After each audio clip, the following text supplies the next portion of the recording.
Hello, everyone. Jeff Gayduk here from Leisure Group Travel, and welcome to another edition of Take 5. With me is Joe Jiffo from American Queen Steamboat and Victory Cruise Lines. Joe, how are you doing today? I'm great, Jeff. Thanks for having me.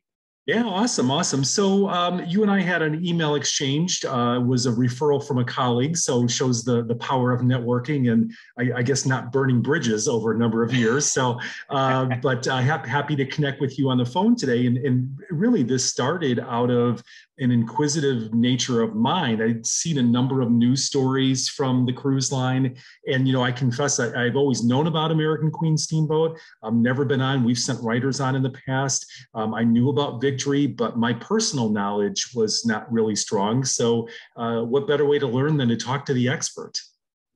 Great, thank you. Yeah. So I guess before we get going and talking sort of nuts and bolts about the two cruise lines, give a little background about yourself. What's your history in the business? Oh, wow, do you have a half hour? No. so, so I started my career in hotels with Marriott Corporation back in the 80s. I was a hotel restaurant management graduate, and then the opportunity came for me to become one of the early BDMs for Celebrity Cruises back in the 90s, when Celebrity was by itself. And I started a territory in the Carolinas and Tennessee, and then worked my way up through Celebrity to director of national accounts, and then Royal Caribbean bought us in the late 80s, and I was part of the task force team that put the two sales forces together.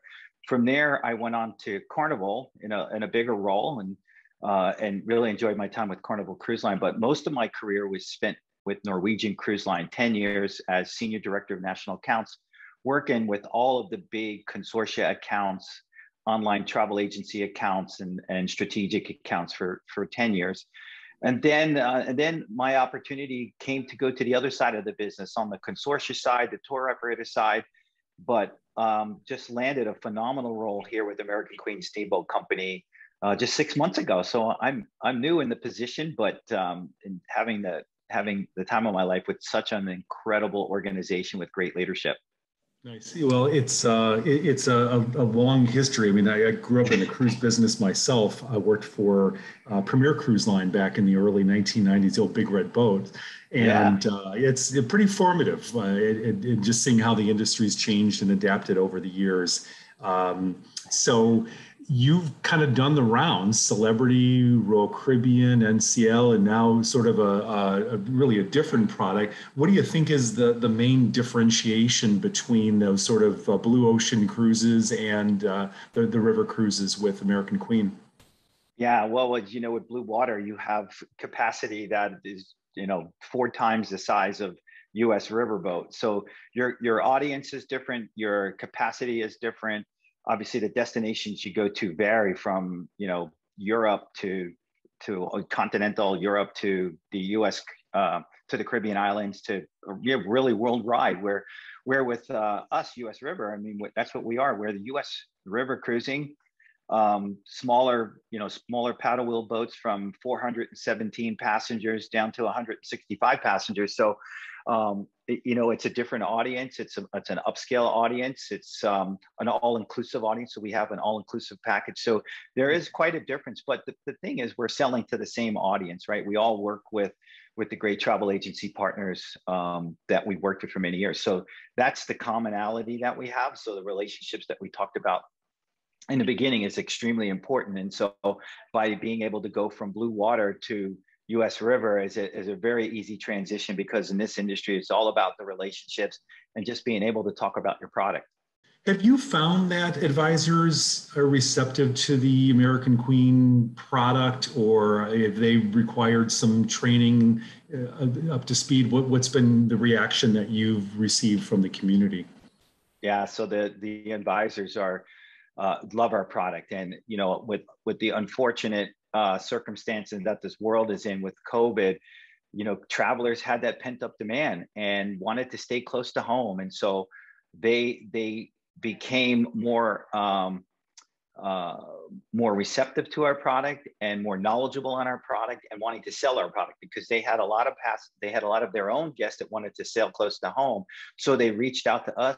We reached out to them in terms of they wanted to learn more about our product. And of course, our marketing department has done a terrific job in getting the recognition of our product. When the American Countess debuted in March of this year, she was our brand new vessel, and got tremendous press, right? Because nobody else was sailing out the time. We were getting all the press. Our travel advisors are saying, wait, we have customers that want to sail and see United States and want to see the US River. And so the Mississippi obviously is our most important or most popular. So it's been tremendous for us. And we've had a terrific startup since March. And we now have all 4 vessels sailing with the American Queen, our flagship that just started on August 9th. So we have all 4 back in the water, and our passengers are all vaccinated, which was a requirement that we made back when we first started. And, and we took a little bit of slack for it, but it was the right move, and others followed. And we've been very successful, right? Knock on wood, there's been no cases. And, we have our safe cruise program in place. So we've been sailing successfully since March. Gotcha. So you guys are like the road trip without having to pack the sandwiches and gas up the car, right? You can see America, and you don't have to deal with any of the oddities that happen when you're traveling on the road. Yeah, that's for sure. And that's what our guests love, right? They get to see the charms of the South. They get to see the Pacific Northwest, where you can go to wine country and you can do some really fun, shore excursions and activities. And it's been fantastic for us. And, it's also opened up an audience of younger clientele that are sailing with, with their grandparents or sailing with their parents. So our demographics are changing a little bit as well. Yeah, I like to hear that, because that's always been the stigma about American Queen. It was like old people and the grandparents. So if you're sort of bridge that, have you adopted any of the onboard entertainment and activities and seeing some changing demographics coming through? So our onboard entertainment is really spectacular when you look at it, even compared to European river cruises. Like, we don't really have this one guy sitting at the piano. We have, full bands and different types of shows each night. And we have what we call our River Lorian that comes on and does guest lectures based on, the particular area that we're sailing in. So our entertainment is completely different than what you would experience on a European river cruise. And so at night, our entertainers are getting standing ovations, and I read the reports every day, and it's really spectacular. So the guests enjoy themselves, certainly at night when we're sailing. Gotcha. So let's talk about the fleet deployments. You're on the Mississippi, you're on the Columbia. How is it 3 and 1? Where are the ships dispersed right now, and what's the rotation? Yeah, so great question. I'll start with the Empress, right? So the Empress is in the Pacific Northwest, the Snake and Columbia rivers, which is extremely popular. So that's our one vessel there. And then we have the American Queen, we have the American Duchess, and the American Countess, all sailing the Mississippi. So we have the Upper Mississippi, the Lower Mississippi. We do the Mighty Mississippi. So that's where those 4 are positioned right now. Unfortunately, we have our Victory vessels that are not sailing this year because they are international vessels, and due to the restrictions in Canada, we just ended up not sailing this year. So we're ready for 2022 with our Victory brand and some fantastic itineraries. Sure. Let's talk a little bit about that. So Victory Cruise Line, it was an independent operation. You guys came in a couple of years ago. This is pre-COVID, obviously, right? Came in and bought there was a single ship at that point. And one of the things that led me to you was I saw the announcement of a second ship coming through. So maybe for members of our audience, I would imagine people are familiar with the American Queen product, at least the baseline of it, but Victory's probably a little bit less so. So walk through what the differentiation factors of Victory are, because that is more of a ocean type vessel, correct? Correct. So in 2018, our company bought Victory Cruise Line, which at the time was Victory 1 and Victory 2. So we actually have two vessels. They're sister ships, 202 passengers. Okay. Our most popular product with that is the Great Lakes. So we purchased it in 2018. In 2019, 19, and again, I wasn't here with the company, but I believe we sailed like half a season, mostly in the Great Lakes. 2020 hits. We all know what happens there. 2021. So we've not been sailing with Victory Cruise Line for 2 years, but since that time, we're going to add a third vessel, which is Ocean Victory, which is going to be our expedition ship, and she's going to do Alaska. Get into the great small ports of Alaska. We could talk a little bit about that.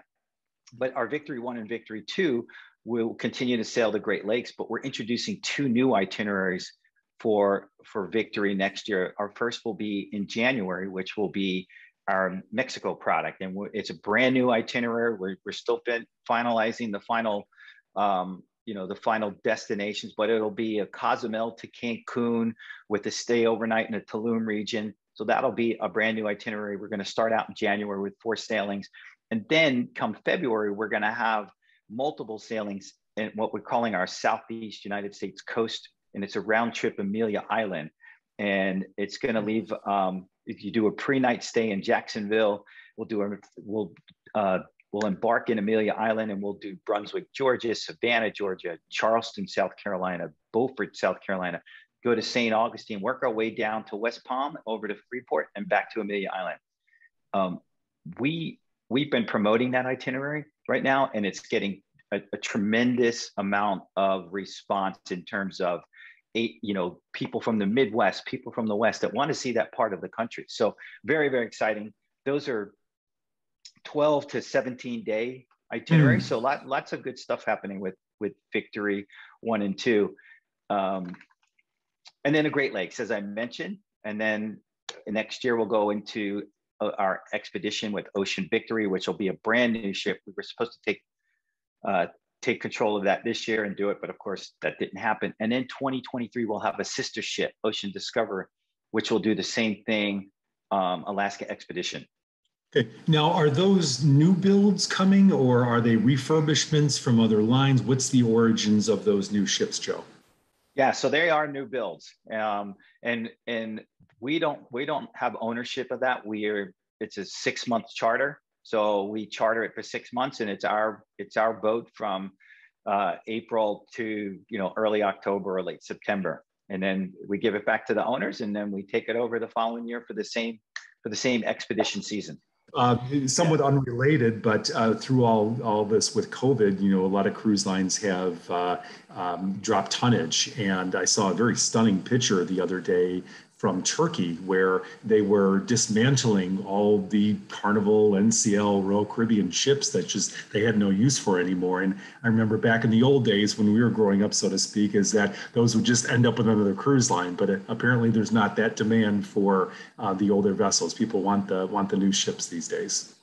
Yeah, they do. And Victory 1 and 2, those boats are a little bit older, but that product is set up for a destination immersion, right? It's all about the itineraries versus the at sea type of environment that you would have on a blue water cruise, right? So that's the one thing that is special about us, and how we sell it to our guests and how we sell it to our travel advisors. It's an all-inclusive experience, both from the American Queen River product to the Ocean Expedition and Lakes product. It's an all-inclusive environment, which is fantastic. So you have your shore excursions are included, where we do your pre-night hotel is included. So what happens is you check into our hotel pre-night. That's where we do all of your embarkation papers and give you your key for your cabin. And then the next morning, we give you a breakfast, which is included. We transfer the luggage and yourself over to the boat. You embark and you enjoy your cruise. So it's a seamless operation. That's nice. So yeah, that's one thing I wanted to dive into a little bit further is the shore excursions, because you guys are very unique in that. So do you have an option of excursions when you get into a destination? Is there one that's included? How does that work? Yeah, so great question. We do have an option. We have a few shore excursions that are included. So you can, what we call our hop on, hop off, which is you ride we own our shore excursion buses, right, that follow us down the river. And so you can do what's called a hop on, hop off, and you can circle the city, the port that you're in, and enjoy it. You can jump on and jump off, or hop on and hop off as you want, or you can stay on the entire time. But there's other inclusive shore excursions. Then what we have is our premium shore excursions that you can buy up on, right? Okay. For example, if you wanted to do a swamp tour, or if you wanted to do zip lining, those type of excursions, or you wanted to go to the BB King Museum, right? So those are premium type excursions that you can purchase. I did want to circle back to the Victory product. So Victory 1 and 2, capacity wise, how many guests are we talking about, Joe? Yeah, so they're sister ships. They're 202 passengers. Okay, and then the new vessels coming out, how will they change in size? Yeah, pretty much the same, 200. Cool. Okay. Yeah. Nice. So our biggest vessel, and when you look at all 7 of our boats, is our flagship, which is American Queen. She's 417 passengers. So where are you guys seeing demand come from right now from a consumer end? So right now it's American. I mean, if you go back to 2019, pre-COVID, we had a nice mix of international passengers. We'd see probably 8 to 10% of our passenger base being international. We'd see a good percentage coming from Canada. And then the majority from the US, but right now it's 99% US passengers, and we're seeing them come from New York and Texas and California, Florida, the big states. But really, it's been a nice mix. So we've been fortunate enough that we are a US river company, that we had our close to home campaign that with all the pent up demand, people wanted to get away and get on vacation. And so we were a fantastic option in the fact that we were the first back in the water in March of this year. And many people driving to port these days, or does the itinerary prohibit that if it's a one-way itinerary? Yeah, so, we leave out of New Orleans and Memphis and Louisville and Pittsburgh and, Spokane, Washington. So, people are flying into those major airports because we have an open jaw type of itinerary in most of our vessels. So, they can do a drive, or they're flying in as well, because they are coming from all over the country. And as far as groups are concerned, what types of groups are you guys seeing come on board? Sizes, origination point? Yeah, that's a great question. So groups are one of our best friends, right? We're seeing all types of groups. We're seeing actually quite a number of charter business that we're seeing, military type groups. But one of our biggest groups is the alumni groups, right? We have accounts that do a lot of alumni from all over the major universities, and we see really good business coming from that. We also see groups that are like quilting groups, or groups that are interested in wanting to do the Bourbon Trail. So because we have these theme voyages as well. So we're seeing them come from all over the United States, but probably our biggest group base right now is the alumni and banking type groups, but it's not really meeting incentives. That's not what our vessels are really for, because again, we're more of a destination immersion type of experience, and it's folks wanting to travel, as an affiliation, and just enjoying the product. What are the benefits of groups when they come to American Queen? Comps, incentives, different promotions? So we do offer a group discount. We also have our TC program, which is a one for 8 typical, and then depending on the sailing date, if it's a date that's a need date, we'll offer a bigger discount. But there's definitely a group discount that we do offer. The amenity, again, it's an all-inclusive experience, so there's not really any need to do free wine in the cabin like some do, because it's all inclusive. So in some cases, if we have to do a special promotion where we do an onboard credit that they can use towards the gift shop, or upgrading their beverage package, or adding it to a premium shore excursion. One other thing I wanted to circle back on is you referenced European river cruises, and we've seen over the last 15, 20 years how that's really taken off and has replaced the land tour, I think, in Europe in many circumstances. I would imagine more people have gone on European river cruises than have gone on U.S. river cruises. Do you see that sort of growth potential in the U.S. or the experience on board? Because I've done a few European river cruises. Obviously, the vessels are a little bit different, so maybe compare and contrast and talk about what the future looks like. Yeah, for U.S. river cruising, you have just certain rivers you can cruise, right? So you don't want to see one. We hope as at American Queen Steamboat Company that we see more competition coming in. We don't want to see that, but there is a vast difference between European river cruising, as you mentioned, that the boats are definitely different.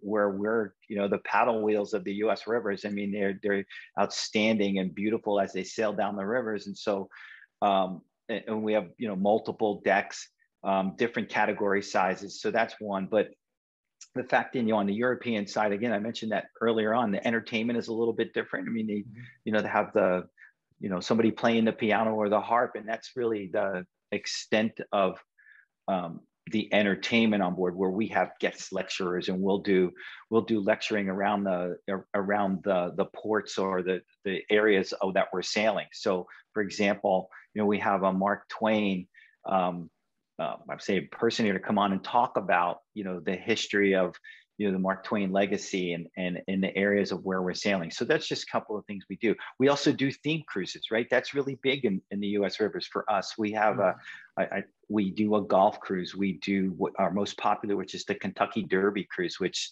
sells out extremely quick, and it's a fantastic event and experience. We do holiday type cruises. So those are things that we do. That's a little bit different. And we continue to see that, and we'll expand on that as we get into 2024 and 2023 and 2024. So this golf cruise, and you're just hitting different courses in various ports. Where does that take place? Yeah, so we did one last year, we're supposed to do one last year, but we're doing them this year, where we have a PGA professional actually sail with us, and and this was in Mississippi, and hit some really great courses in Mississippi, and the PGA professional will play with the group.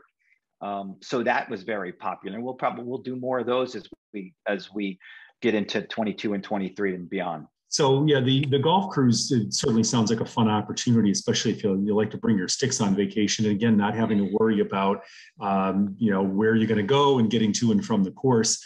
So obviously you guys are sailing the Mississippi. Everybody knows that, pretty popular itineraries there. What are you excited about, or where are you seeing demand come from in some maybe little different itineraries on the rivers? Yeah, so I'll start with our demand, right? Our most popular is the New Orleans to Memphis, Memphis to New Orleans, right? You go to, Vicksburg and Natchez, which is such a popular area, and Nottoway, which is the plantation, the mansion home, which is fabulous, right? So that itinerary is our most popular. But then you can tie that all in, and you have the mighty Mississippi, which is 16 days, right? Again, very, very popular, where you're sailing from Minneapolis to New Orleans. But then we have a round trip New Orleans. We have St. Louis to New Orleans. That's a 9-day product. We do round trip Minneapolis, which is Red Wing, which you go, Minneapolis, Red Wing, then you're sailing. We go to La Crosse and then Winona, Minnesota. So that's also a nice area. And then you have St. Louis to Minneapolis, also Memphis to Chicago, Chicago to St. Louis, and then we have the Pittsburgh itinerary. So there's so many different opportunities where we're sailing the Ohio River, the Illinois River. So there's a great variety that we have, with our U.S. rivers. You guys have some sort of a tie-in with Nashville as well now? Is there a product that's either pre or post or leaving from there?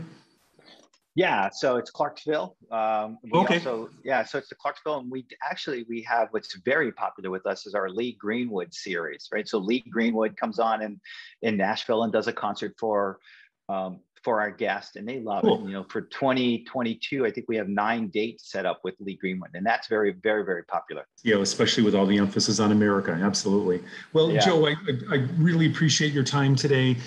Groups that were interested in getting more information about bringing their tribe on board, what's the best way to get in touch with you guys, or what's your preferred method of contact? So first and foremost, I'd say use a travel advisor, right? They're our best friends. They're our large percentage of our business. And that's what I'll say is use the travel advisors. They're trusted, they're knowledgeable.